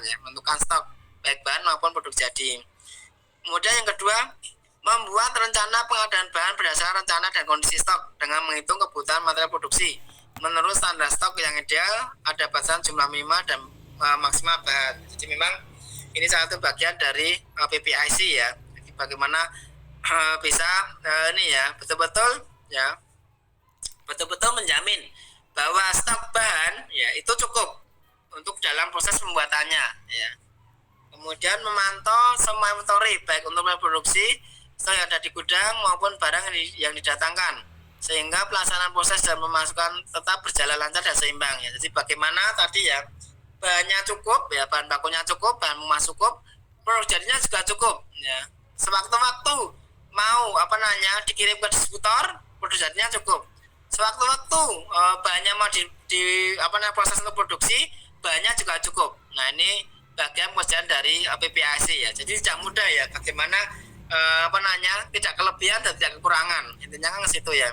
Kemudian yang keempat, membuat evaluasi hasil produksi, hasil penjualan maupun kondisi inventory. Ini juga tidak mudah ya, harus melakukan evaluasi terhadap proses produksi, termasuk hasil penjualannya bagaimana, maupun kondisi inventory-nya, kondisi stoknya bagaimana, itu ya harus melakukan evaluasi oleh PPAC ini.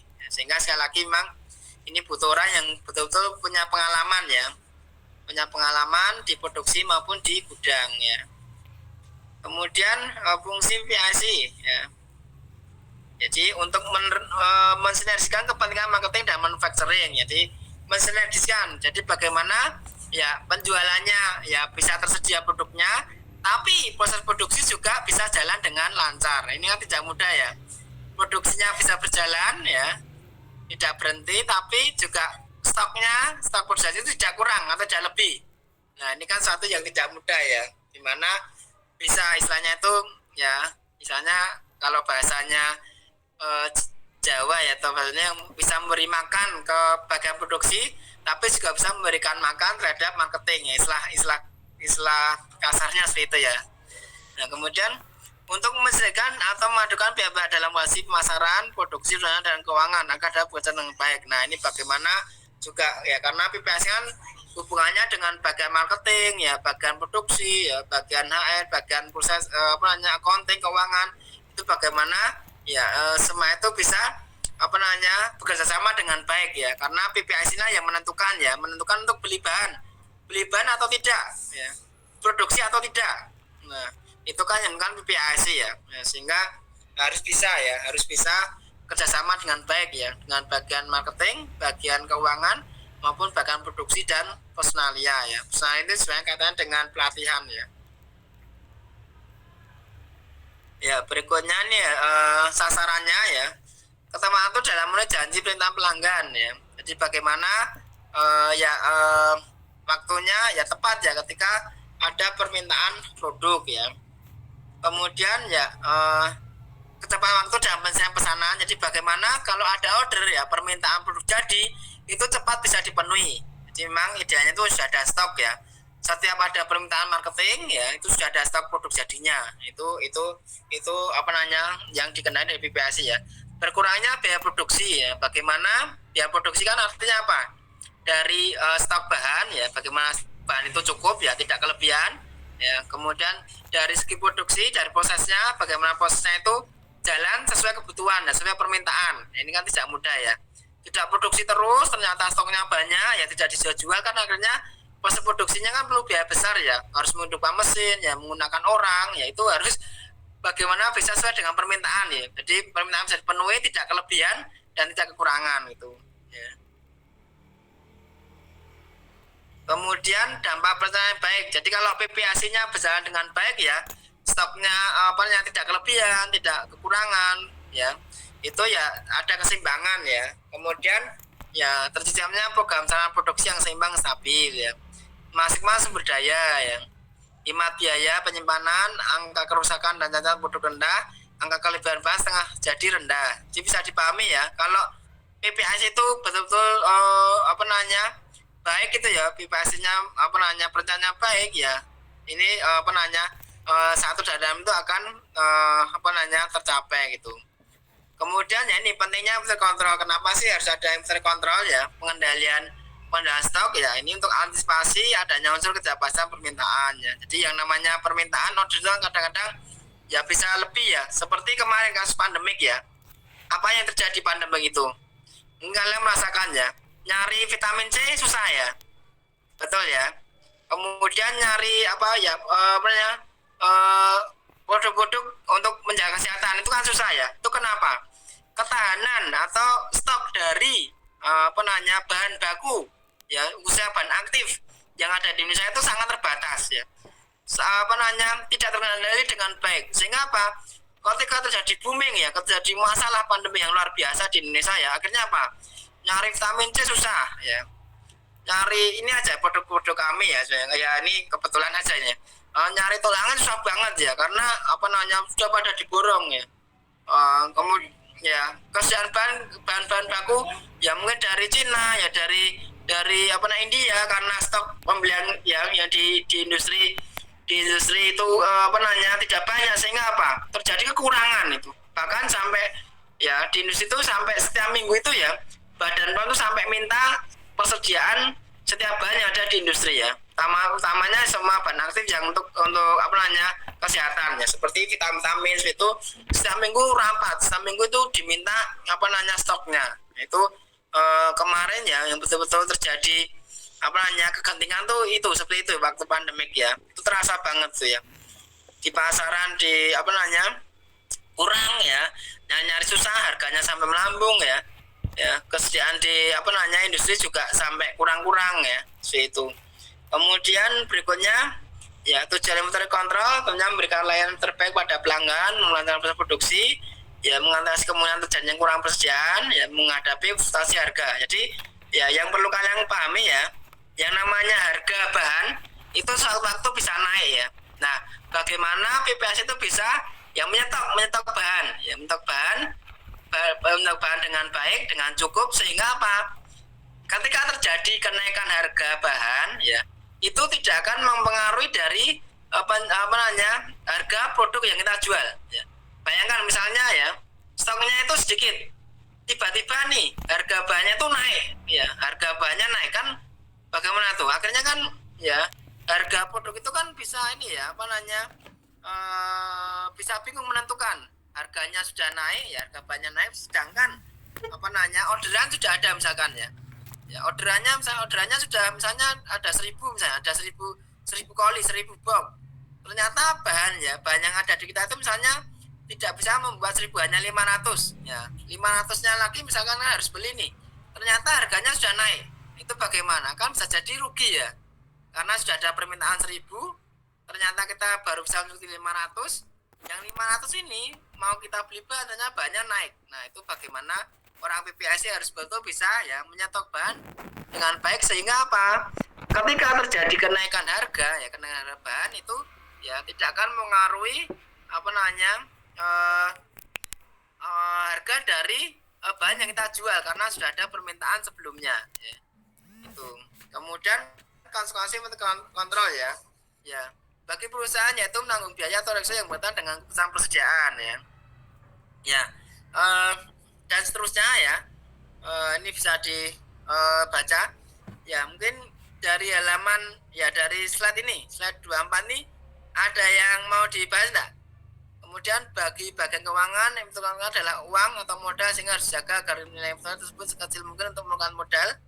Ya, dari slide 24 coba kalian baca. Ada yang mau dibahas enggak?